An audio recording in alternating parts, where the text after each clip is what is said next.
February 1 2025 ನಿಮ್ಗೆ ಒಂದೇ chance ಇರೋದು ಬ್ರದರ್, ನಿಮ್ ಬಡತನನ ತೆಗ್ದಾಕಕ್ಕೆ. ಯಾಕೆ ಅಂದ್ರೆ ಈ ದಿನ ನಿಫ್ಟಿ ಬ್ಯಾಂಕ್ ನಿಫ್ಟಿ 1000 ಪಾಯಿಂಟ್ಸ್ ಅಷ್ಟು ಮೂವ್ ಆಗುತ್ತೆ. ಮತ್ತೆ FIS DIS ದೊಡ್ಡ ದೊಡ್ಡ ಪೊಸಿಷನ್ಸ್ ತಗೊಂತಾರೆ. ಬಜೆಟ್ ಹಿಂದೆ ದಿನನೇ ಮಾರ್ಕೆಟ್ ಮೇಲೋಗುತ್ತೋ ಕೆಳಗಡೆ ಬೀಳುತ್ತೋ ಅಂತ ನಿಮ್ಗೆ ಗೊತ್ತಾಗಬೇಕು ಅಂದ್ರೆ ನೀವು ಸೆನ್ಸಿಬಲ್ ಆ್ಯಪ್ಗೆ ಬರಬೇಕು. ಸೆನ್ಸಿಬಲ್ಗೆ ಬಂದು FII ಓಪನ್ ಮಾಡೋದಾದ್ಮೇಲೆ ನಿಮಗೆ FII DI ಡೇಟಾ ಅಂತ ಬರುತ್ತೆ. ಅದನ್ನ ಕ್ಲಿಕ್ ಮಾಡೋದಾದ್ಮೇಲೆ ನಿಮಗೆ FII ಪೊಸಿಷನ್ಸ್ ಕಾಣಿಸುತ್ತೆ.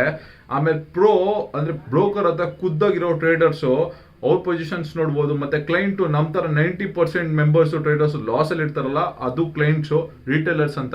ಸೊ ನೀವು ಯಾವಾಗಲೂ ಟ್ರೇಡ್ ಮಾಡ್ಬೇಕಂದ್ರೆ FIIs ಮತ್ತೆ ಪ್ರೋ ಡೈರೆಕ್ಷನ್ ಅಲ್ಲಿ ಮತ್ತೆ ನೀವು ಟ್ರೇಡ್ ಮಾಡಬೇಕು. ಮತ್ತೆ ಕ್ಲೈಂಟ್ ಆಪೋಸಿಟ್ ಆಗಿ ನೀವು ಟ್ರೇಡ್ ಮಾಡಬೇಕು ಯಾವಾಗಲೂ. ಸೊ ಅವಾಗ ನೀವು ಪ್ರಾಫಿಟಬಲ್ ಆಗ್ತೀರಾ. January 3 FII ಮತ್ತೆ DI ಡೇಟಾ ಬಂದು ನಿಮ್ಗೆ ಬೇರಿಶ್ ಇದೆ. ಸೊ ಕ್ಲೈಂಟ್ ಬಂದು ಬುಲಿಶ್ ಇದೆ ಅಂತ ಮಾರ್ಕೆಟ್. ಈ ದಿನ ಕಂಪ್ಲೀಟ್ ಆಗಿ ಮಾರ್ಕೆಟ್ ಬಿದ್ದಿದೆ. ನೆಕ್ಸ್ಟ್ January 7 ಈ ದಿನನೂ ಅಷ್ಟೇ ನಿಮ್ಗೆ FIIs DIS ಪ್ರೋಸ್ ಡೇಟಾ ಬಂದು ಬೇರಿಶ್ ಇದೆ. ಮತ್ತೆ ಕ್ಲೈಂಟ್ ಡೇಟಾ ಬುಲಿಶ್ ಇದೆ. ಸೊ ಈ ದಿನನೂ ನೋಡ್ಬೋದು ನೀವು. ಈ ದಿನನೂ ಮಾರ್ಕೆಟ್ ಕಂಪ್ಲೀಟ್ ಆಗಿ ಬಿದ್ದಿದೆ. ನೆಕ್ಸ್ಟ್ January 8 ಹೋಗೋಣ. January 8 ಅಷ್ಟೇ FIIs ಮತ್ತೆ ಪ್ರೋ ಡೇಟಾ ಬೇರಿಶ್ ಅಲ್ಲಿ ಇದೆ. ಸೊ ಮಾರ್ಕೆಟ್ ಕಂಪ್ಲೀಟ್ ಆಗಿ ಬೇರಿಶ್ ಮೂವ್ಮೆಂಟ್ ಅಲ್ಲೇ ಇದೆ.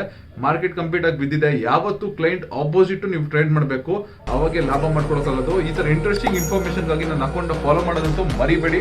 ಧನ್ಯವಾದ.